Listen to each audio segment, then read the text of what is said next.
ਗਿਆ ਸਭ ਤੋਂ ਪਹਿਲੇ ਮੇਰੀ ਤਰਫ ਤੋਂ ਜੱਟਾਂ ਨੂੰ, ਗੋਂਦਲਾਂ ਨੂੰ, ਪੰਗਾਂ ਨੂੰ, ਭੰਗੀਆਂ ਨੂੰ, ਮਸਲੀਆਂ ਨੂੰ, ਤੇਲੀਆਂ ਨੂੰ, ਜੋਈਆਂ ਨੂੰ, ਰਾਣਿਆਂ ਨੂੰ, ਭੰਗੀਆਂ ਨੂੰ, ਸ਼ੇਖਾਂ ਨੂੰ ਮੇਰੀ ਤਰਫ अस्सलाम वालेकुम।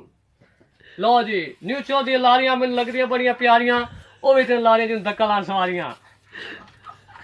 ਗੱਡੀ ਪੀਏ ਚੱਲ, ਸੁਣੋ ਛੱਡੋ ਆਪਣੀ ਗੱਲਾਂ ਤੇ ਸੁਣੋ ਮੇਰੀ ਗੱਲ। ਕੋਈ ਵਜਾਵੇ ਟੱਲੀਆਂ ਤੇ ਕੋਈ ਵਜਾਵੇ ਠੱਲ, ਮਾਲਕ ਲਾਵੇ ਫਲ ਤੁਸੀਂ ਕਹੋ ਹਰ ਪਲ। ਆ ਜੀ ਮੈਂ ਤੁਹਾਡੇ ਵਾਸਤੇ ਇੱਕ ਐਟਮ ਲੈ ਕੇ ਆਇਆ, ਐਟਮ ਬੰਬ ਨਹੀਂ ਲੈ ਕੇ ਆਇਆ ਮਤ ਸਮਝੋ ਕਿ ਆ ਕੇ ਐਟਮ ਬੰਬ ਲੈ ਕੇ ਆਇਆ। ਆ ਮੈਂ ਰੇਵੜੀ ਲੈ ਕੇ ਆਇਆ, ਮਸ਼ਹੂਰ ਰੇਵੜੀ चकवाल शहर की देसी घ्यो से तैयार शुदा। मैं देसी घ्यो जो ना लिया ना अद्धे बराबर सिर पी चढ़ गई है भाई। आज छुबरा तो देवनिया देसी घ्यो थोकी वाला है, साढ़े पिंड 1200 किलो पिंडा पिया है। ठीक है लगा मैंने ये कीमत सुनान 50 रुपए 30 रुपए 150 रुपए पैकेट।